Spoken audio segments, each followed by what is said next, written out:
Je suis Yanda, la maîtresse de CM. Aujourd'hui, nous allons aborder un thème très important en géographie, l'environnement. Pourquoi le choix de ce thème? L'environnement, parce que de nos jours, notre environnement est soumis à des agressions qui la dégradent. Et si nous prenons garde, nous risquons de perdre ce joyau que la nature nous a offert. D'abord, nous allons définir l'environnement.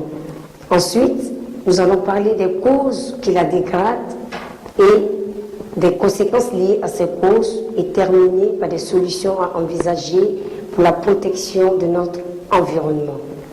Définition. Qu'est-ce que l'environnement? L'environnement, c'est le milieu de vie naturel de l'homme.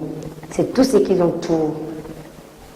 La nature, l'écologie font partie de notre environnement, les sols, l'eau, l'air, la flore, la faune, les reliefs et même les montagnes. Tous ces éléments si importants nous permettent de vivre sainement. Mais malheureusement, ces éléments sont soumis de plus en plus à des dégradations diverses qui la rendent invivable. Quelles sont les différentes causes de la dégradation de notre environnement? Les causes, elles sont nombreuses. On peut citer, entre autres, au niveau des sols, l'effet de brousse, les défrichements agricoles, les cultures sous brûlis, l'exploitation abusive des mines et des carrières. Au niveau de la flore, on a le déboisement. Le déboisement, c'est l'abattage abusif des arbres. On a aussi au niveau de l'eau les déchets toxiques déversés dans les eaux pour la pêche.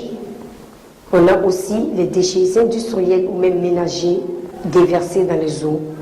Au niveau de l'air, on a les fumées dégagées par les usines et les véhicules à moteur et même les produits chimiques répandus dans l'air. Toutes ces causes nuisibles vont dégrader considérablement notre environnement et vont entraîner des conséquences graves sur ce bel environnement. Quelles sont les différentes conséquences liées à ces causes? Ces conséquences, elles sont nombreuses. On a par exemple la déforestation qui va entraîner aussi la sécheresse, l'avancée du désert, le manque de pluie. On a aussi le déboisement. Au niveau des conséquences, on peut citer aussi la pollution des eaux. L'eau est polluée par les divers déchets toxiques. On a aussi la pollution de l'air, l'atmosphère. L'atmosphère est invivable. L'air n'est plus pur à la respiration. On a les changements climatiques. On a le réchauffement climatique. Au niveau des sols, comme conséquence, on a par exemple la disparition de certaines espèces végétales et même de certaines espèces animales dues au braconnage. Face à toutes ces conséquences, quelles solutions envisager pour protéger ce trésor que nous offre la nature?